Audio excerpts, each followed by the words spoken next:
This is mechanism design, right? King Solomon constructed a game with payoffs, which somehow are supposed to capture what's really going on with the mothers, and based on the action was able to kind of determine what their true preferences were. So really, this was a game about eliciting preferences. And in fact, that's exactly what you said. You said by their reactions, by their behavior, King Solomon was able to figure out that A preferred that the baby live and have B get it, him, let's say him, while B preferred mainly that A not have the baby.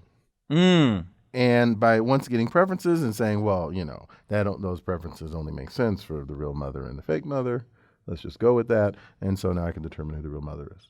Okay. Right, and King Solomon was wise. Now, I'm going to make a claim, which is that this is insane and doesn't actually make any sense. So let me ask you this, Michael. Sure. You're a rational kind of guy. I'm a wise guy. You're a wise kind of guy. You're definitely a wise guy. Let's imagine that you were B. Let's say B really is not the real baby, mother, real baby mama. Okay, so B is not the real mother, but let's say that you're B, okay? I want to be the king, but okay, and sure. King Solomon, you can be both. And King Solomon makes this offer. I will cut the baby in half. Okay. If your goal is to keep the baby, right, or at least to make certain A doesn't get the baby, right, what should you actually do? All right, here's what I think you want me to say, but I'm not sure that I completely get it. So B is as wise as King Solomon because game theory assumes we have rational agents, et cetera, with infinite processing power. So B is at least as smart as King Solomon. And so B says, okay, King Solomon's going to use whatever I say to decide whether or not I'm the real mom. And in particular, if I say don't cut the baby, he'll think I'm the real mom. So B will cry out, do not cut the baby.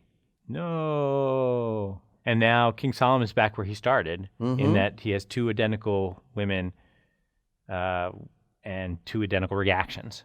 Right. And so if both of them say no, then King Solomon knows nothing.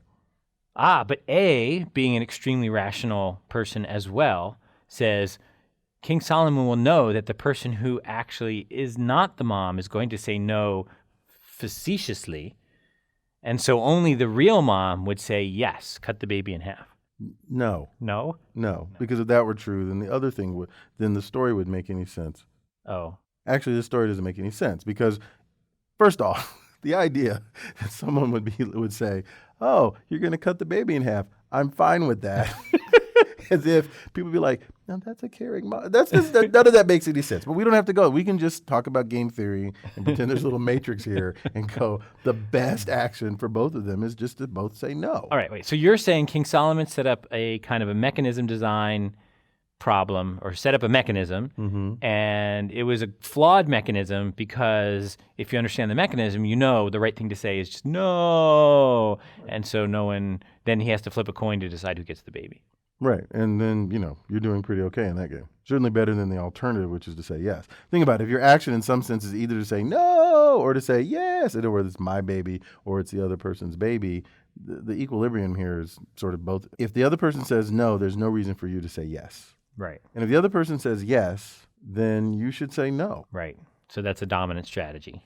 It's actually it's a lot like chicken and dare. Chicken and dare has this sort of thing where you want to be the daring one if the other one's the chicken. This is like everyone says no. Yeah, okay, fair enough. But you basically both want to say no. There's no circumstances under which you want to say cut the baby in half. All right. That's awesome. Yeah. The problem with this, of course, is that none of these people studied game theory. So they maybe hadn't thought things through and they were just giving their original reaction. Well, I'm pretty sure that in the real world, even people who haven't studied game theory would know better than to say, sure, cut the baby in half. It's just not socially acceptable.